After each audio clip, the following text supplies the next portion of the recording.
Well, that was a turd sandwich. Hello, everyone. If you're watching this video, listen to the podcast. You know what happened with ASU. They just got beat by Eastern Michigan. I almost forgot which directional Michigan score was. 30-21, I think the final score was. Doesn't really matter. Uh, you fall to 1-2 and you look terrible doing it. Absolutely terrible. Um, the team didn't come out prepared to play at all, clearly. I was at the game. You watched the game. Eastern Michigan's running back had 35 carries for 257 yards. Eastern Michigan's running back. Embarrassing. Embarrassing. And I'm the one who said ASU's defense played well last week against Oklahoma State. Because guess what? They actually tried and the staff had them prepared to play. I don't know what happened in this. I mean, they looked absolutely terrible. Eastern Michigan was gashing them from the start of the game. I was at the game with a friend.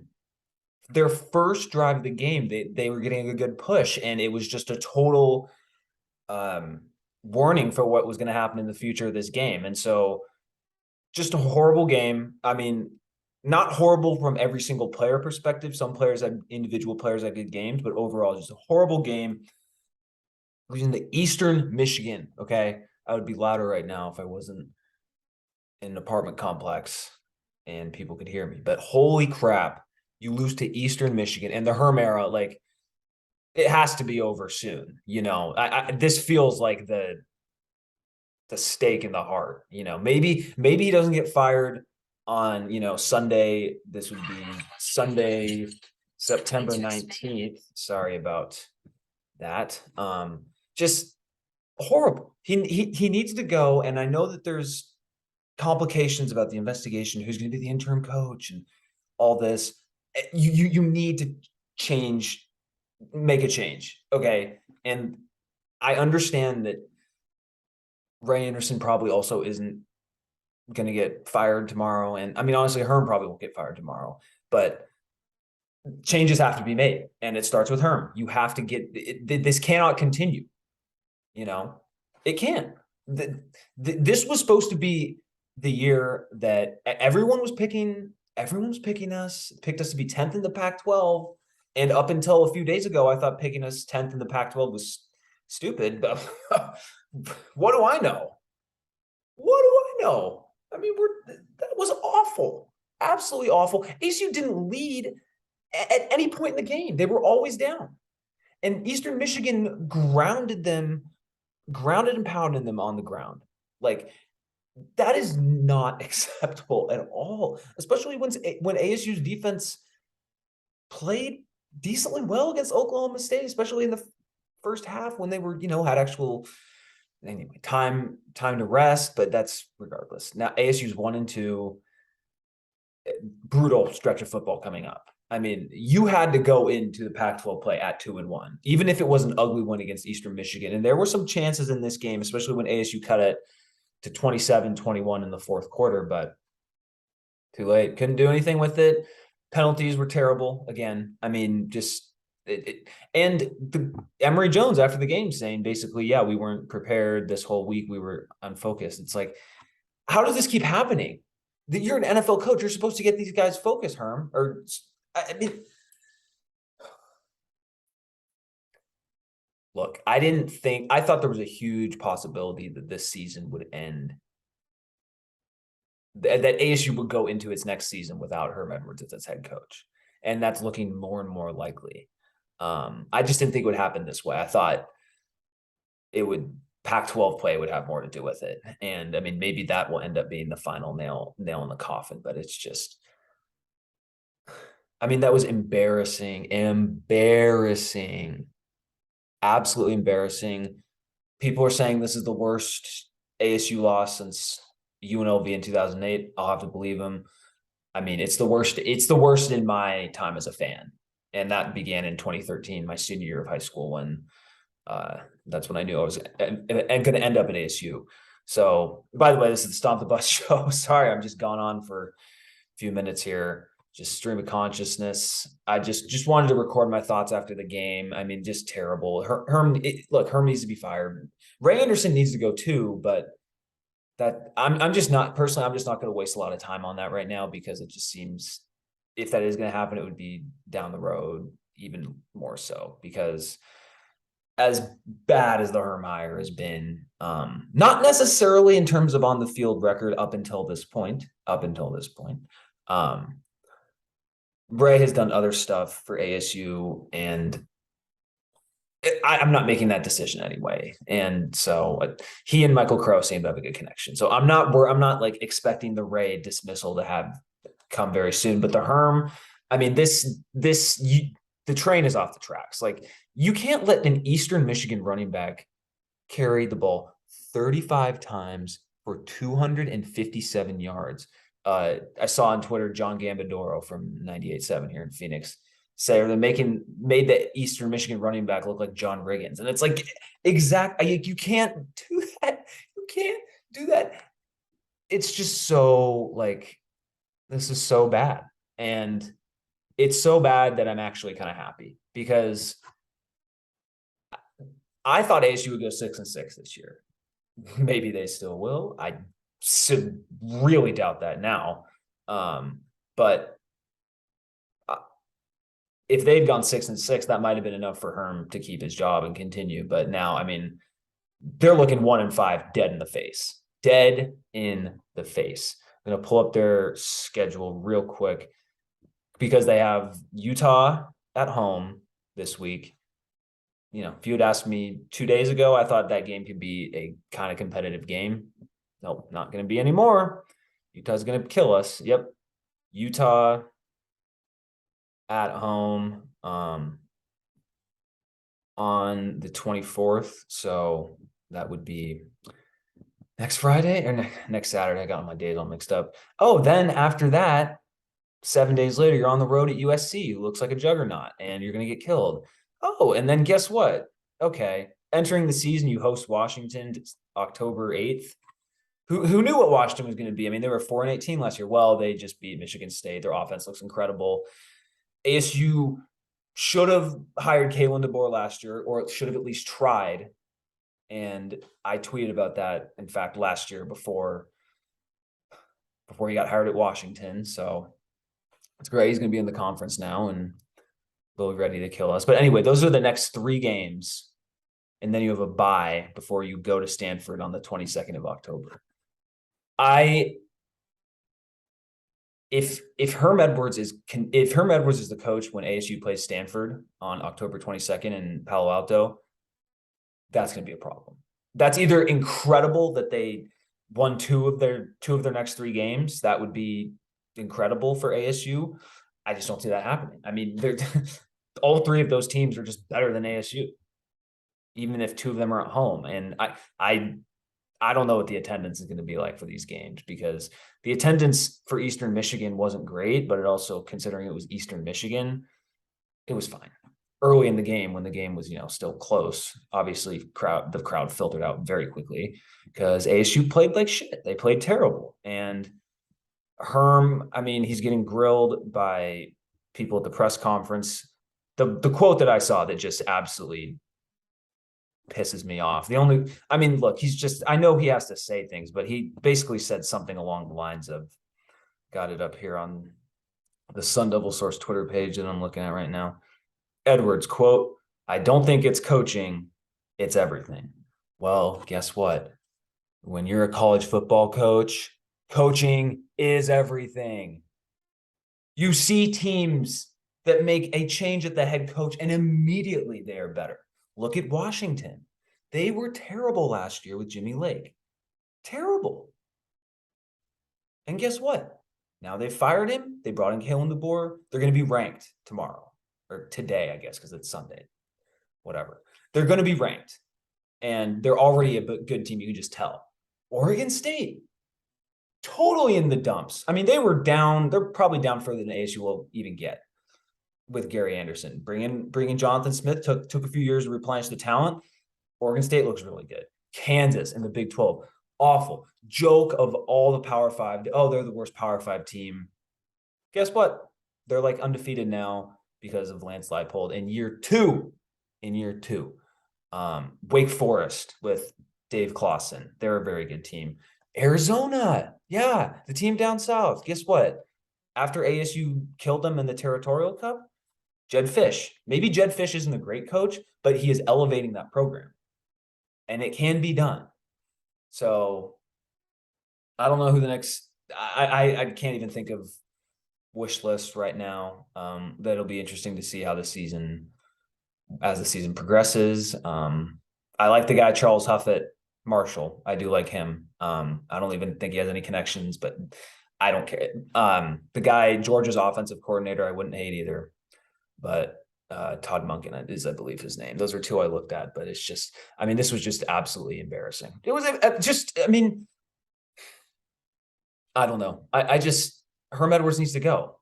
He needs to go. This cannot continue. I mean, losing to Eastern Michigan, it sucks, obviously. No, you never want to lose to a mid-tier group of 5 team, which is probably what Eastern Michigan will end up being. Okay. They got killed last week on the road by Louisiana, not LSU, Louisiana, the Raging Cajuns. Okay. So I was having a conversation with my friends leaving the game. I mean, ASU could lose is probably the second or third worst Power 5 team in the country right now. That's how it feels. As bad as we are, Colorado is in a whole nother category. They're awful, and maybe Georgia Tech might be below us as well. But that's kind of it in terms of guaranteed teams that are worse than ASU. That's what it feels like at the moment, and I don't know. It's so embarrassing, and but I mean, a loss like this can provide a lot of clarity, and that's my hope, because you can't just keep feeding the fan base bullshit on, oh, everyone, they know what they're doing and it's the NFL model and we know because we're in charge. It's like, no. Like, Bray, you need to admit you made a mistake. You should have done it last year at the end of the year. Excuse me. At the end of the year, at the end of the season, and made a coaching change then. That's what should have happened. But here we are. We had to press forward, and this season was about proving everyone wrong. That's what it was about. The up against the world mentality. That's what it's about. And guess what? You're failing in that.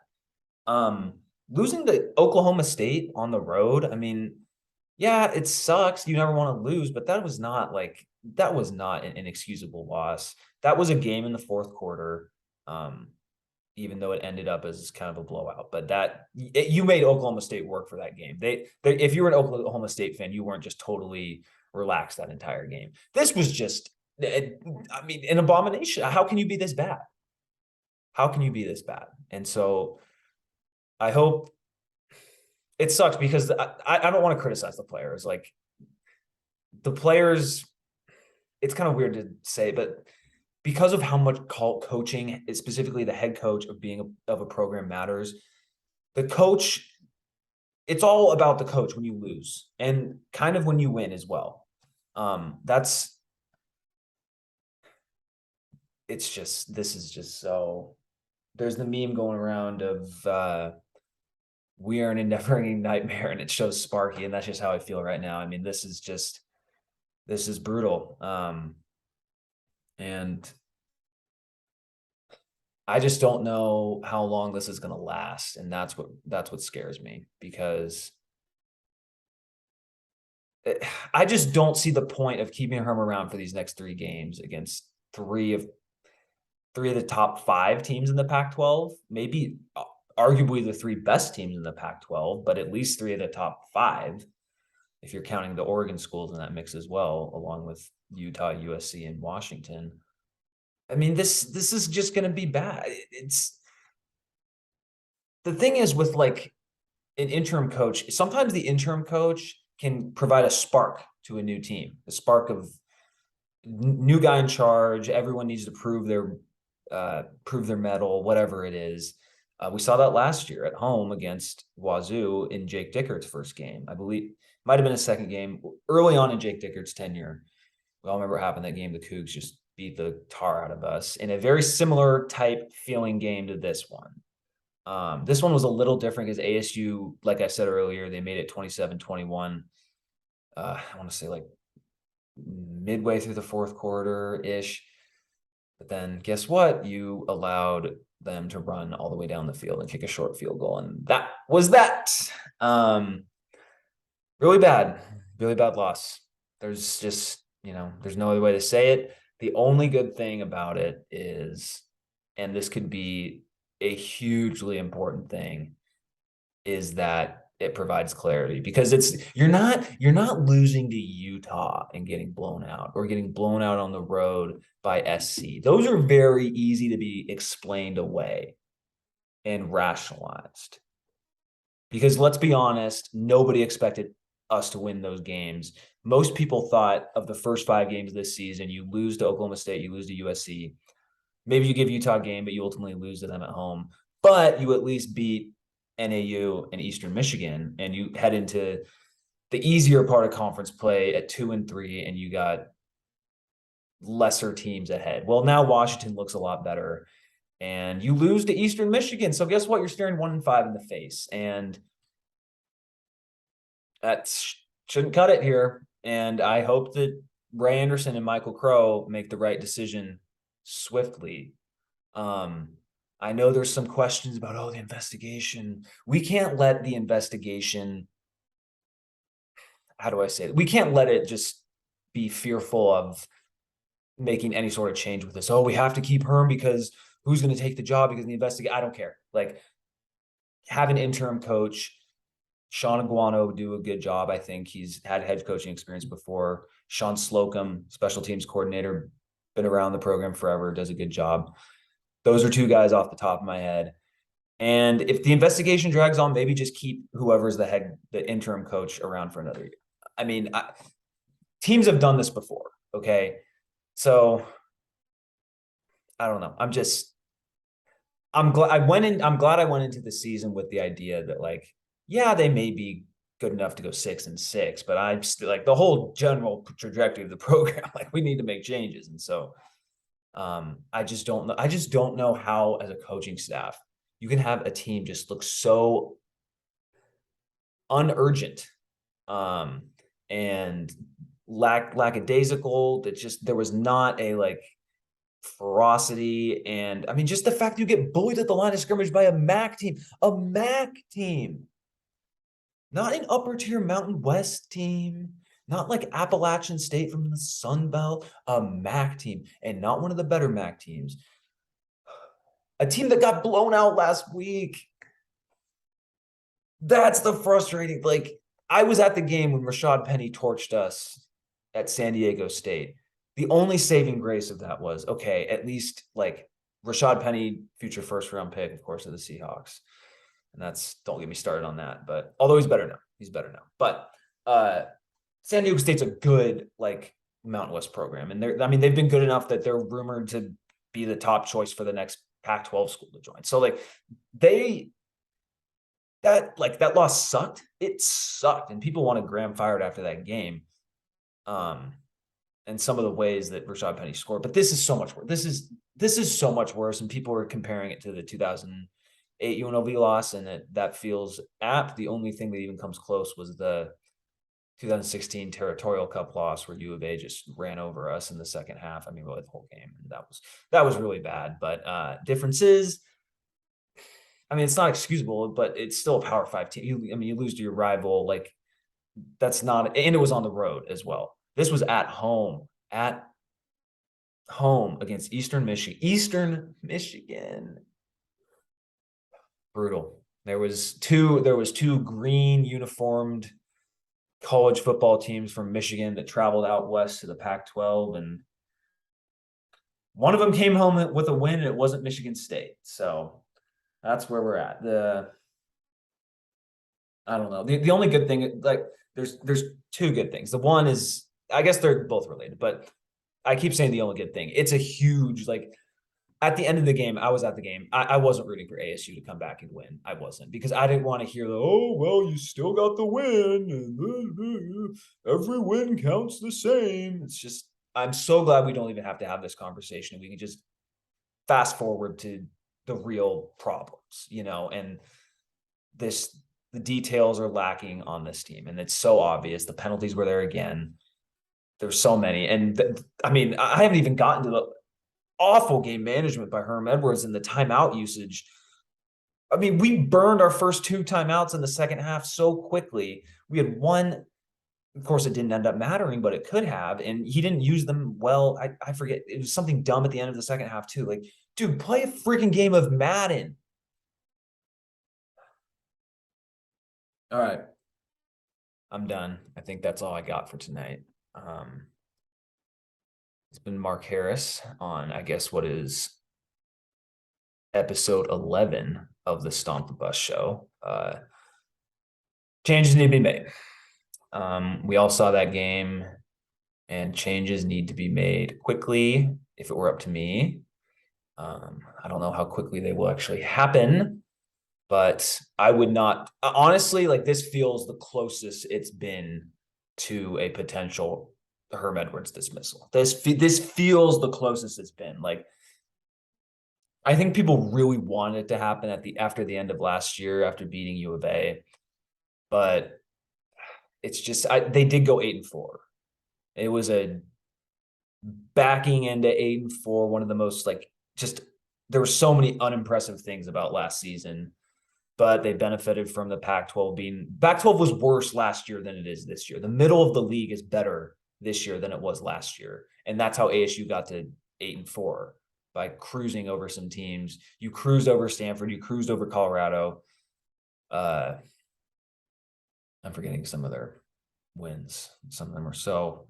UCLA, that was actually a good win. I'll give them that. But cruise over U of A. There was a few other. I think you had a cruise over. I didn't play Cal. Cruise over USC. Bad USC team. So, like, there were just teams that were just not good at all, and now they're kind of just average. And ASU can't just beat an average team. It's asking too much.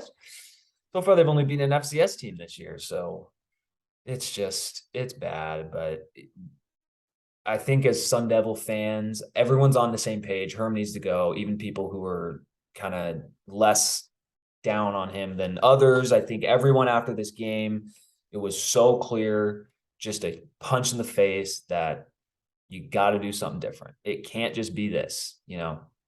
Nebraska fired Scott Frost.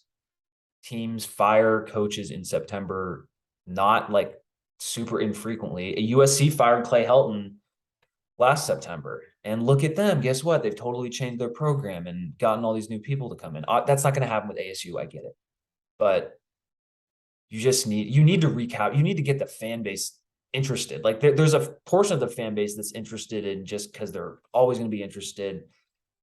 But it's just embarrassing. And I mean, everyone around the country is like, why is Herm Edwards still there? Why is Herm Edwards still there? Well, it's because his buddy is the AD, and the school president is too high and mighty to care about football, even though it makes up a bunch of revenue. Oh, guess what, Michael Crow? Guess what? ASU just paid Eastern Michigan $1.5 million to come into Tempe and beat them. Okay. So having a good football program makes the school a lot of money. A consistently good program makes the school a lot of money. I get that football, look, like, there's a lot of downsides to football too. I love it, but I understand that argument. But the fans want football, like, football to be good. And it doesn't have to be like, no one's asking for national championships. Just give us a 10-2 season every once in a while, okay? And a New Year's Six Bowl / berth in the expanded playoff down the road. No one's asking for national championships at the moment. Okay, let's just be better than this and not have awful penalties all the time, and know what we're doing with timeouts, and actually have a recruiting class and not have to rely on transfers every year, even though I understand why they did it this past year. Yeah, I don't think the 6-6 prediction is going to come true that I predicted. So we'll see. I think ASU can definitely still beat Colorado, but that is the only for sure win I see on the schedule. I don't care that it's in Boulder. Colorado's just off. They're even worse than ASU. And I can say that confidently, even with all the problems ASU has. So, yeah, that's kind of my thoughts. like I said, I hope that this loss does some good in the same way that for the Wildcats, losing 70-7 ultimately did them some good because it was a final straw to get rid of a coach that was on the downside or backsliding, whatever, just fading down. Same thing here. Not quite as embarrassing as losing 70-7 to your biggest rival. I understand that, but you need to make a change. You just have to. So we'll see. We'll see if any changes get made soon. I know I'm hoping for at least one in the next few weeks. We'll see if that actually happens. Feels like Sun Devil Nation's on the same page about that. So hopefully a loss like this doesn't happen any in future seasons, because guess what, now all the opponents for us are Pac-12 teams, so we're in the thick of it and we're 1-2 after a pretty freaking easy non-conference schedule too. Like, I was praising their non-conference schedule because it gave you everything you need. You have the FCS foe to work out the kinks in week 1. You have a good but not great ranked opponent to play, which had they won would have put them into the polls, but it also wasn't such a good team that they had no chance of winning, like an Ohio State, a Georgia, whatever. Even though maybe Oklahoma State does fall in that category for what I thought ASU would be. But and then you have a MAC team that you can kind of work out some kinks too, and it's not going to be quite as easy of a game as the FCS team. But you can kind of get set up and get ready to go to the next game. And nope, you get your ass beat because clearly the focus wasn't all the way there. This feels so much like the Washington State game from last year. And people wanted Herm Edwards fired then, and he should have been fired then. I mean, he should have been, but here we are. We're still on the Herm train, and it's just going right into the Grand Canyon, just going in, just it's off the tracks. I don't know. I'm not like super upset about, like, I'm upset about this game just in the sense of you lose to Eastern Michigan, just the actual what happened, but I'm not super upset in the sign that it reveals. And I'll just end it by saying just an awful game. Hopefully it leads to changes. Hopefully sooner than later. All right, that's it from me. We'll still probably have an episode sometime middle of this week, but that's it. And go Devils.